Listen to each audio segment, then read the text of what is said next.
My name is Luciano Floridi, and I'm the Professor of Philosophy and Ethics of Information at the University of Oxford, where I'm also the Director of Research of the Oxford Internet Institute.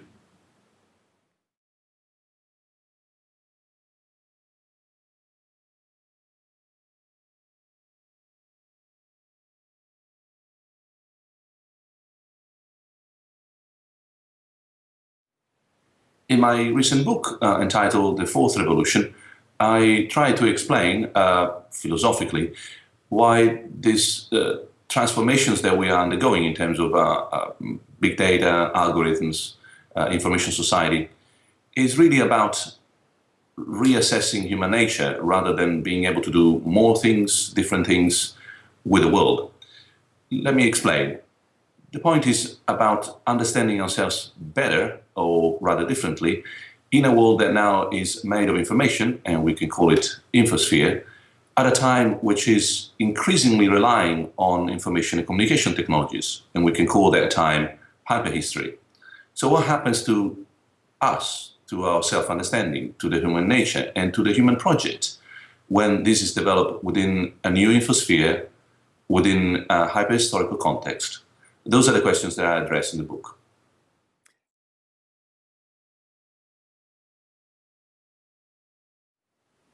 During the media convention, I hope to explore some of the foundational issues that qualify our life online, or as I prefer to call it, our own life. And some of these foundational issues have a lot to do with human rights. Until recently, well, just a few decades ago, we used to think that human rights were like columns in a Greek temple. They were supporting this wonderful construction that we called liberal democracy. Things like security, privacy, freedom of speech. Recently, because of the development in our technologies, in our information society, we have come to realize that these three columns are really more like three friends who had never met. We organize a party and we discover they don't go along together very well. We need to decide whether to privilege security over privacy, or freedom of speech over privacy. And these three elements will be part of my discussion, I hope, in Berlin.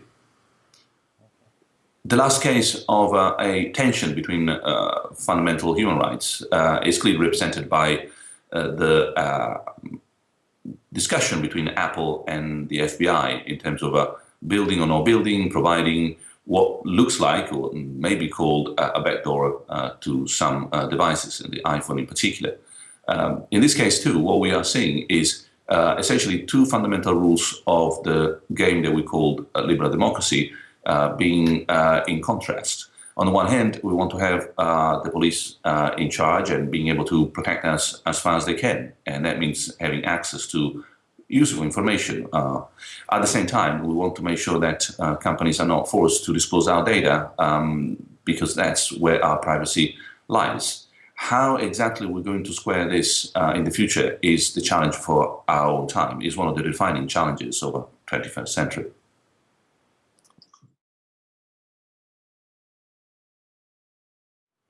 I met Edward Snowden online before, during a meeting in London, and I'll be delighted to meet him again in Berlin.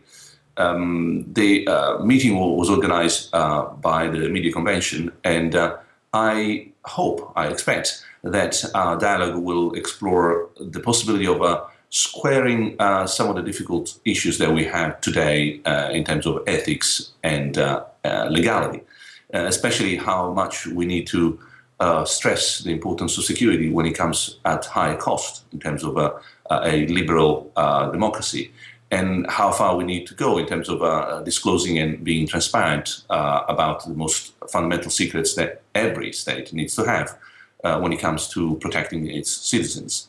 So I look forward to this debate, because it's going to be interesting.